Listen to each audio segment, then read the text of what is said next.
मुझे समझ नहीं आ रही कि मैं इस स्टेटमेंट को या इस स्टेट ऑफ माइंड को या एक ऐसे इंसान को मैं क्या नाम दूं या किस तरह से इसको कंस्ट्रू करूं जिसने इतनी अजीब बात की है। और जो कस्टोडियन, इनको ये पता होना चाहिए कि एक तो ये सिलेक्टेड है, ये अवाम का नुमाइंदा वज़ीर आज़म नहीं है, ये अवाम के रिप्रेजेंटेटिव प्राइम मिनिस्टर नहीं हैं। इनको अवाम के सर पे चोरी के ज़रिए मुसल्लत किया गया है और इनको किसी ने ये हक नहीं दिया कि अवाम ने अपनी कुर्बानियों के बाद जो एक स्टेटस हासिल किया है एटमी कुव्वत होने का, उसके ऊपर ये कोई कमेंट भी कर सकें। ये उसके कस्टोडियन नहीं है। पाकिस्तान की जो एटमी सलाहियत है, जो जौहरी प्रोग्राम है, इमरान खान सिलेक्टेड उसका कस्टोडियन नहीं है। उसके कस्टोडियन 22 करोड़ अवाम हैं और उसको अमल में लाने के लिए, उसकी तामीर के लिए आज पाकिस्तान जो एटमी ताकत है उसके लिए बहुत कुर्बानियाँ कौम ने भी दी हैं, पाकिस्तान के मुंतखब नुमाइंदों ने भी दी हैं। जुल्फ़िकार अली भुट्टो शहीद हो गए और मियाँ नवाज शरीफ जो एटमी धमाके के जिनके सेहरा जिनके सर है, उन्होंने जिलावतनी उसके लिए बर्दाश्त की। आज तक वो इस चीज़ का निशाना बन रहे हैं। लेकिन मैं एक आपको बता दूं, कश्मीर का तो नाम आपको लेना ही नहीं चाहिए। कश्मीर का सौदा आप करके आए। आप अगर ये समझते हैं कि आप इस किस्म का स्टेटमेंट देकर आप कोई नई डिबेट खड़ी कर देंगे तो आप ये गलत कर रहे हैं। मैं आपको सिर्फ ये बता दूं कि पाकिस्तान का जो एटमी प्रोग्राम है वो 22 करोड़ अवाम का और पाकिस्तान की आने वाली नस्लों का, पाकिस्तान के नौजवानों की हिफाजत का, इस मिट्टी की हिफाजत का, इस मुल्क की हिफाजत का, इसकी सिक्योरिटी का ज़ामिन है। और अगर वो एटमी प्रोग्राम ना होता, वो एटॉमिक डेटरेंस क्रिएट ना होती, तो आज मसला कश्मीर के अलावा बहुत सारे ऐसे मसाइल खड़े हो जाते जो पाकिस्तान के लिए एक बहुत बड़ा इशू बन सकते थे। तो ये पाकिस्तान की हिफाजत का ज़ामिन है आने वाले वक्तों के लिए, आने वाले नस्लों के लिए। इसके ऊपर आपको, एक सिलेक्टेड वज़ीर आज़म को, इस किस्म का बयान देने का कोई हक नहीं। मरियम, इमरान खान ने जो खवातीन के लिबास के हवाले से कमेंट किया है और कहा है कि ये रेप के वाक़यात खवातीन के लिबास की वजह से होते हैं, तो आप उस पर क्या कहें? देखिए, जो बात इमरान खान साहब ने की है वो इन इटसेल्फ एक मुजरिमाना सोच की अक्कास है। उन्होंने ये बात करके कौम को ये बताया है कि उनके दिल के अंदर और दिमाग के अंदर किस किस्म की सोच के वो हामिल रहे हैं और किस किस्म की वो सोच रखते हैं। आप सोचें कि जो इंसान रेप को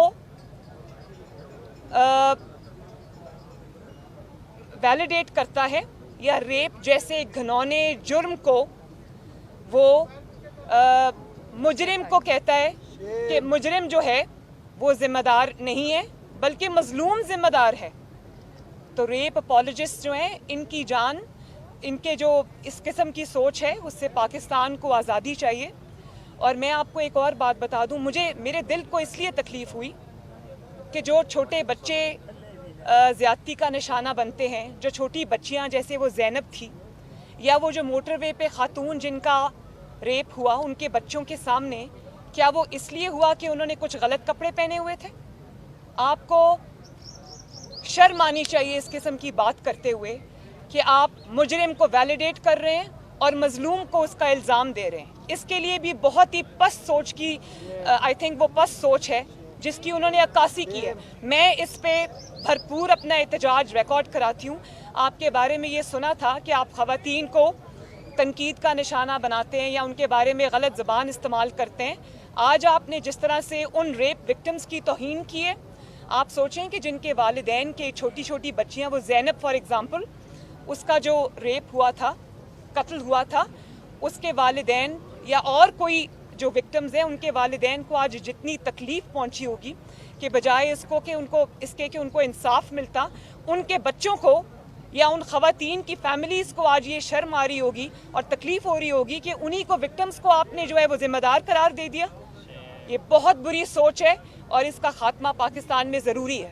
ये बताइएगा कि एक तरफ इमरान खान जो है अमेरिका को अपने हवाई अड्डे देने से इनकार कर रहे हैं और दूसरी तरफ मोटरवे और तमाम हवाई अड्डे गिरवी रखने का उन्होंने कल मंजूरी कैबिनेट ने दिया। आप क्या समझते हैं? फिर मैं यही बात करूंगी कि आपने तो तारीख के बुलंद तरीन लेवल तक आप पाकिस्तान के कर्ज़ों को ले गए हैं और उन कर्ज़ों के एवज़ पूरे पाकिस्तान के अंदर मुझे एक ईंट भी आप दिखा दें जो आपने लगाई हो। जब आप पाकिस्तान की तरक्की में एक ईंट का इजाफा नहीं कर सके तो आपको किसने ये हक दिया कि आप पाकिस्तान की मोटरवेज़ को, पाकिस्तान के एयरपोर्ट्स को, जो कि कौम की अमानत है, पाकिस्तान के बड़े बड़े मंसूबों को आप गिरवी रखें। और आप तो कंटेनर पे चढ़ के तकारीर किया करते थे ना कि मेरे पास 200 माहरीन की टीम है और हमारा होमवर्क मुकम्मल है और हमारे पास हम 9 दिन में तब्दीली ले आएंगे, हम 1 महीने में तब्दीली ले आएंगे और हमारे पास एक पूरा प्लान है। सबसे पहले तो आपका तीसरा बजट आपके चौथे वज़ीर ख़जाना ने पेश किया है और उसके बाद ये थी आपकी माहरीन की टीम, ये थी आपका होमवर्क, ये था आपका प्लान कि पाकिस्तान के जो नवाज शरीफ की अल्हम्दुलिल्लाह पाकिस्तान की खिदमत है। आप कहा करते थे कंटेनर पे चढ़कर कि सड़कें बनाने से, मोटरवेज बनाने से, मंसूबे लगाने से तरक्की नहीं होती। तो उन्हीं मंसूबों को आज गिरवी रखने से कौन सी तरक्की हो रही है? कौम ये जानना चाहती है कि सबसे पहले तो इस बात का जवाब दिया जाना चाहिए कि हमेशा मुल्क जो हैं वो मंसूबे लगाने के लिए कर्जे लिया करते हैं। कर्जे लेकर अवाम की जो अमानत मंसूबे उनको गिरवी नहीं रखा करते। तो मुझे ये बताएं कि कौन आज आपके अताब से बचा है? क्या आपने कौम के लिए छोड़ा है? गरीब की रोटी से लेकर, उनके मंसूबों से लेकर, उनके चैन और सुकून से लेकर, कश्मीर से लेकर, क्या चीज़ आपके नाअहली, नालायकी और मुजरिमाना गफलत से बची है? और आज आप जब कह रहे हैं कि मोटरवेज़ और जो एयरपोर्ट्स हैं आप उनको गिरवी रखेंगे, तो सबसे पहले तो आप इस चीज़ का इतराफ़ करते हैं कि नवाज शरीफ ने अल्हम्दुलिल्लाह अपनी कौम के लिए इतने बड़े बड़े मंसूबे लगाए कि जिनको गिरवी रखकर आज आप कर्जे लेने की बात करें। तो ये तो इस चीज़ का इतराफ़ है कि नवाज शरीफ ने अल्हम्दुलिल्लाह इस मुल्क के लिए इतने बड़े बड़े काम किए। और अभी चंद साल पहले, ज़्यादा दूर नहीं है, 2018 का इलेक्शन से पहले, ये पाकिस्तान की तनज़्ज़ुली तो 2018 के बाद जब ये नाअहल को मुसल्लत किया गया है उसके बाद शुरू हुई है। उससे पहले आप ये देखें कि 5 साल में यही पाकिस्तान था, यही पाकिस्तान के रिसोर्सेज थे और नवाज शरीफ ने माशाल्लाह उन 5 सालों के अंदर, अपने टेन्योर के अंदर इतनी तरक्की पाकिस्तान की लोड शेडिंग के मंसूबे ख़त्म करने के मंसूबे लगाए, इतने बड़े बड़े प्लांट्स लगा दिए बिजली बनाने के 2-3 साल के अंदर, मोटरवेज़ का जाल बिछा दिया, इतने बड़े बड़े सीपैक के प्रोजेक्ट्स आए पाकिस्तान के अंदर। तो उस वक्त तो पाकिस्तान को गिरवी नहीं रखा हमने। और आज आप नवाज शरीफ के बनाए हुए अवाम के मंसूबों को आप गिरवी रख रहे हैं।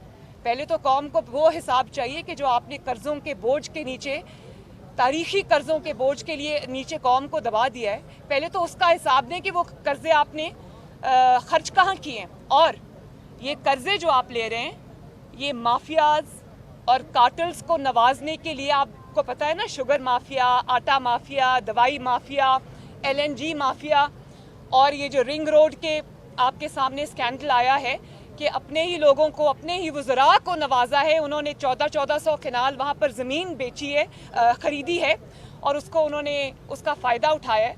और जब वो बात मंजर आम पे आती है तो आप रातों रात अपने जो मेंबर्स हैं, अपने जो पार्टी के अरकान हैं, ओहदेदार हैं, हुकूमत के ओहदेदार हैं, आप उनको रातों रात मुल्क से फ़रार करा देते हैं। तो इन कार्टल्स के लिए, इन माफियाज के लिए आपने कर्जे लिए, शर्म आनी चाहिए।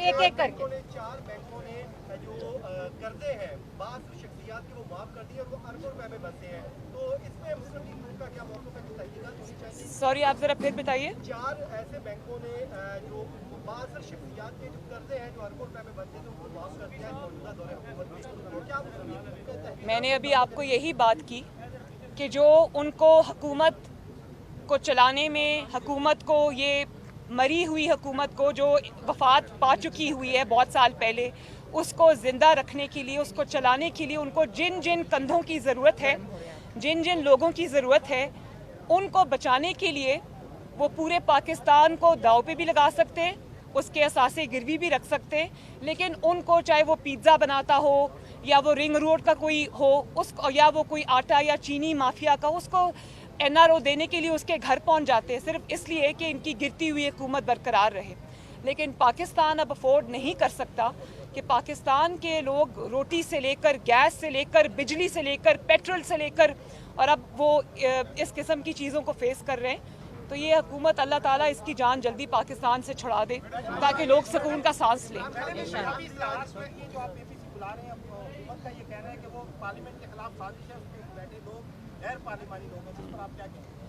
देखिए, इस हुकूमत का ना पार्लियामेंट से कोई ताल्लुक है, ना पार्लियामेंट की किसी भी चीज़ से उनका ताल्लुक है। ये मुसल्लत शुदा लोग हैं, ये पार्लियामेंट में पैराशूट के ज़रिए आए हैं, लाए गए हैं।